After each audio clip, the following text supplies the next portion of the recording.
Hey everybody, welcome to another episode of the Mindful English Podcast. Today we are going to be discussing a very popular topic, and that is how to speak English fluently. Now let's get started. We do that through storytelling, conversation, and interviews with interesting people. Before we get into today's lesson, let's quickly check my fluency score. In English, we connect our ideas using linking words. Basically, we always think in our native language and then we translate into English. However, if you think in English all the time, you can express your ideas much more easily and naturally. Now, how can you start thinking in English? Well, start by watching English TV shows or movies without translation. Of course, the first step is to accept that we need to record ourselves. Now it's time to take action. Start practicing these tips today, and I promise you that you will see results soon. This time I will hide your fluency score. Okay, it's gone. Let's go back and listen to the episode again. Now, I hope you have understood everything. Please write your new fluency score in the comments section. If you did, please don't forget to subscribe and leave a review on iTunes or a comment below. I would love to hear from you. Thanks for joining me. Catch you soon. Also, I would like to invite you to join our free newsletter. We send weekly newsletters with useful lessons like this one and many resources. For some people, it may be intimidating to watch their own videos, but if we want to improve, we must accept it. So grab your phone, record yourself, and see how you can improve. He says, "He who you controls you." Now think about it for a second. If someone makes you angry, or if something makes you angry, does that mean that that person or that situation has control over you? Of course, yes. So we should not let anyone or anything make us angry. Keep calm and carry on. Now it's time to say goodbye. I hope you enjoyed this episode. Please hit the like button and subscribe if you haven't yet. Thanks for watching. See you next time. Listen to English music and try to understand the lyrics. And remember, it's a process that takes time. This is also known as linking devices or discourse markers. Translating means that we take a sentence in our native language and try to find the equivalent in English. Sometimes they don't know what to say next. Sometimes they make a mistake and don't know how to continue. Whatever the reason is, it's always best to keep speaking. When you don't know what to say, you can use some phrases like "let me think," or "I'm not sure, but I guess." And if you make a mistake, don't worry. Just laugh it off and keep going. The problem with this is that most of the time we cannot find an exact equivalent.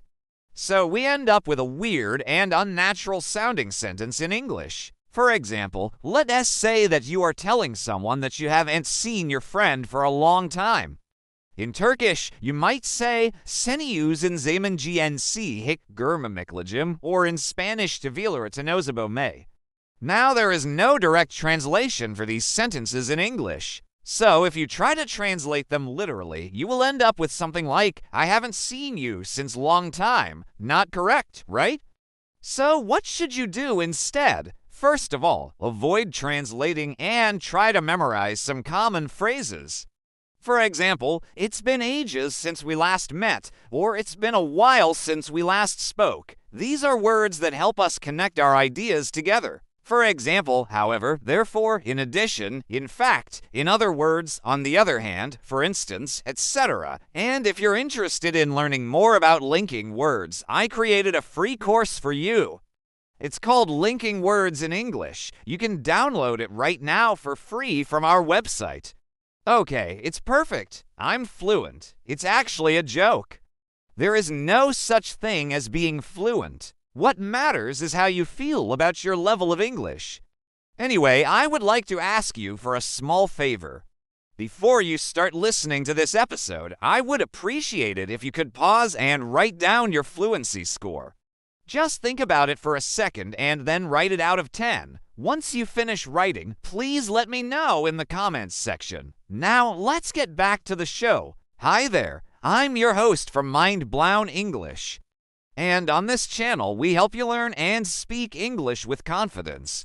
So, what is fluency anyway? Fluency is when you can use the language easily and naturally.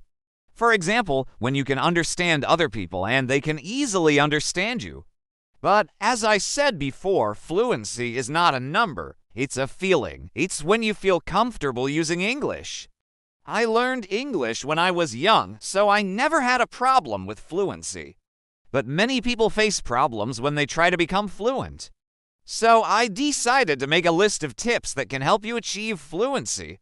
Here are 5 tips that will help you feel more fluent in English. Tip No. 1. Use linking words. Now this is an important tip because it is something that many intermediate and advanced level students have problems with. Tip No. 2. Think in English. This is a wonderful tip and at the same time, it's a bit difficult. Tip No. 3. Don't translate. Tip number 4. Don't stop speaking. This is a big mistake that many students make. They stop speaking in the middle of a conversation. Tip No. 5. Record yourself. Recording yourself while speaking is a great way to see how you can improve. Well, I hope you liked these tips. I believe that anyone can become fluent if they put in enough effort.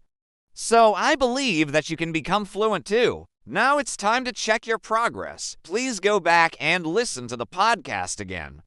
And finally, let me share a quote with you. This quote is by George Bernard Shaw. Hello, it's me again. I hope you enjoyed this episode.